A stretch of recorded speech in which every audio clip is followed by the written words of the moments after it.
கஸ்தூரி பெண்ணோட கல்யாண கதை கேளு.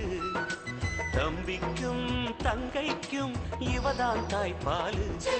ஒரு கூந்தல் வெண்ணிலா அழகின் மீது கூற சேலைதான் ஓடாது. விரல்கள் யாவுமே இருவரின் தலைகளில் மஞ்சள் அட்சதை போடாது.